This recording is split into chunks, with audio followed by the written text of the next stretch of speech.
Hello everyone. एक बार फिर से हमारे यूट्यूब चैनल एग्ज़ाम की तैयारी पर आप सभी का स्वागत है।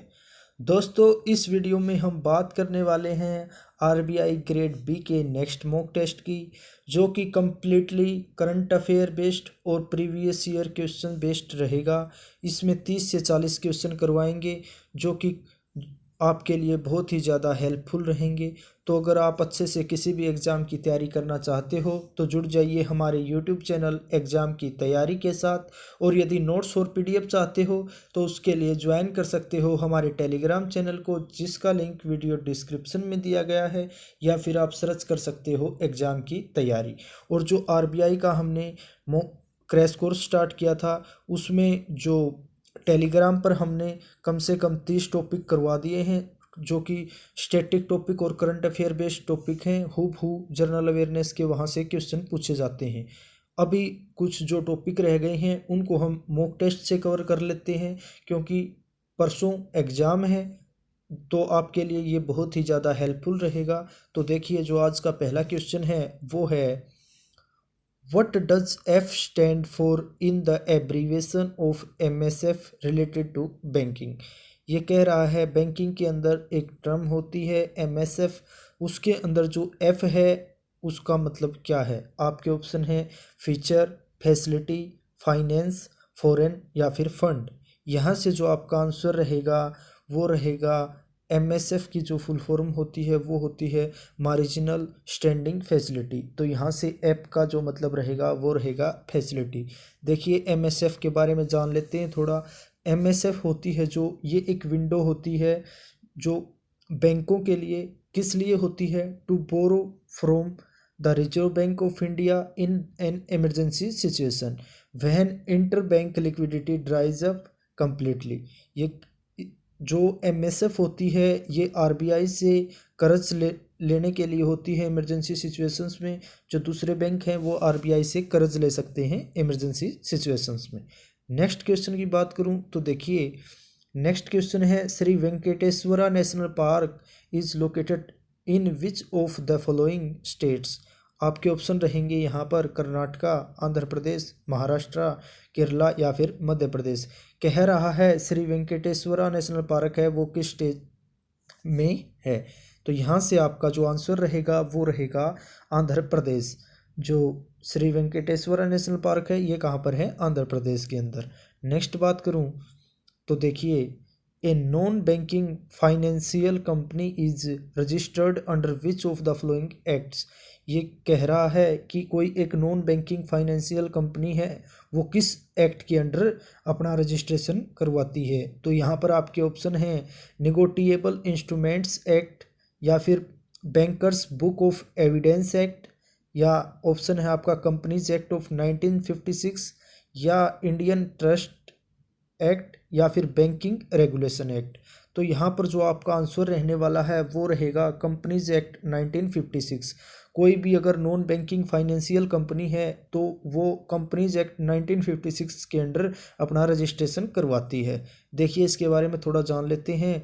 जो कंपनीज एक्ट 1956 है was an act of the parliament of India enacted in 1956 which enabled companies to be formed by registration and set out the responsibility of companies, their directors and secretaries।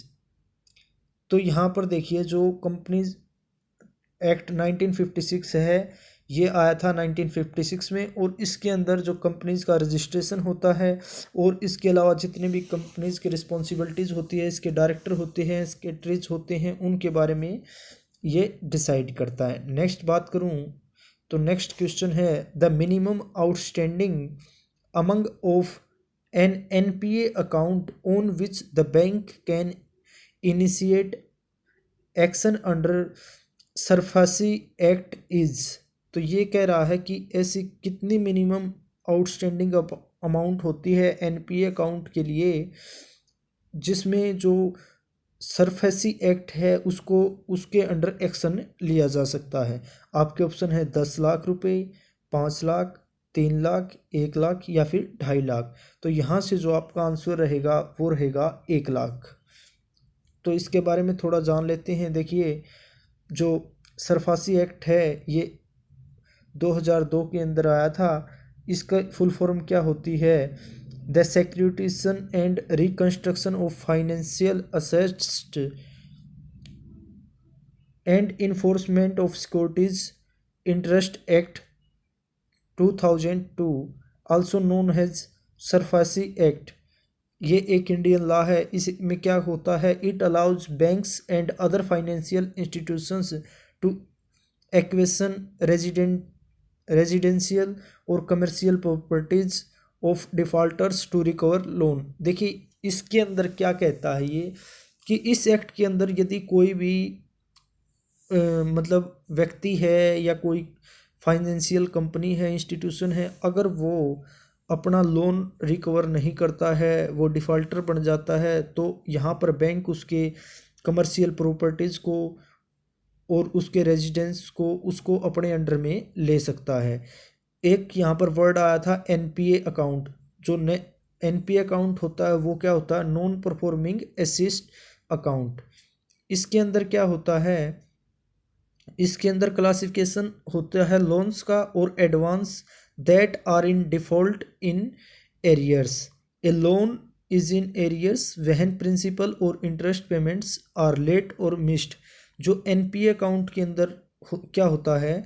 इसके अंदर अगर आपकी loan की payment है वो miss हो जाती है, इंटरेस्ट आप टाइम पर नहीं चुका पाते हो, उसके अंदर की जो जितने भी क्लैरिफिकेशंस हैं, जितने भी उसकी क्लासिफिकेशंस है, वो सब एनपीए अकाउंट के अंदर आती हैं। नेक्स्ट बात करूं, नेक्स्ट क्वेश्चन है the headquarters of Shanghai corporation organization is located in which of the following cities. जो संघाई कॉरपोरेशन है उसका जो हेडक्वार्टर है वो कहाँ पर है? तो यहाँ पर आपके ऑप्शन है मनीला फिलीपींस, बीजिंग चाइना, या फिर हांगकांग, या फिर हनोई वियतनाम, या संघाई चाइना। यहाँ से जो आपका आंसर रहेगा, जो संघाई कॉरपोरेशन ऑर्गेनाइजेशन है इसका जो हेडक्वार्टर है वो रहेगा बीजिंग चाइना के अंदर।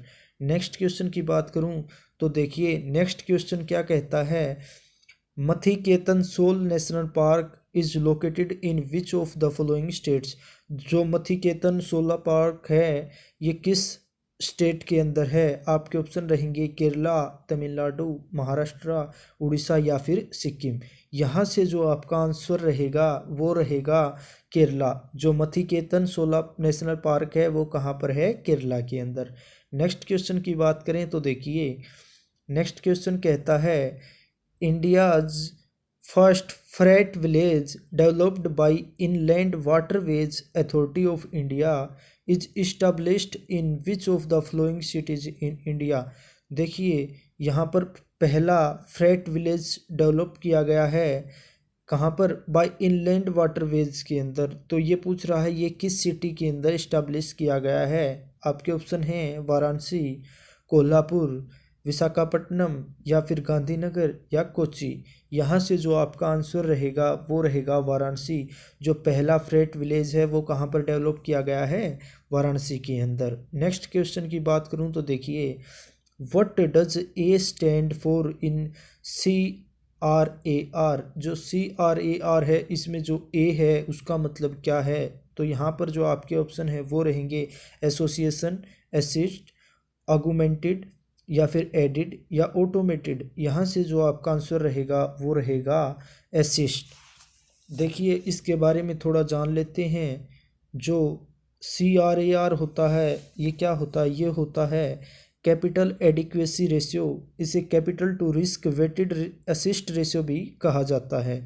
और ये क्या होता है? ये यूज होता है, is use to protect depositors and promote the stability and efficiency of financial systems around the world. इसका काम क्या होता है? ये स्टेबिलिटी और जो एफिशिएंसी है उसको बनाए रखता है और जो डिपॉजिटर्स हैं उनको प्रोटेक्ट करता है। नेक्स्ट क्वेश्चन की बात करें तो देखिए, नेक्स्ट क्वेश्चन है financial literacy week is observed every year between which of the following dates. ये कह रहा है कि जो फाइनेंशियल लिटरेसी वीक है ये कब मनाया जाता है? आपके ऑप्शन हैं 5 से 9 जून, 11 से 15 सितंबर, या 25 से 29 जनवरी, या 19 से 23 मार्च या फिर 24 से 28 दिसंबर। बहुत ही ज़्यादा इम्पोर्टेंट क्वेश्चन है। जो यहाँ पर आपका आंसर रहेगा, जो फाइनेंशियल लिटरेसी वीक है वो बनाया जाता है 5 से 9 जून के बीच।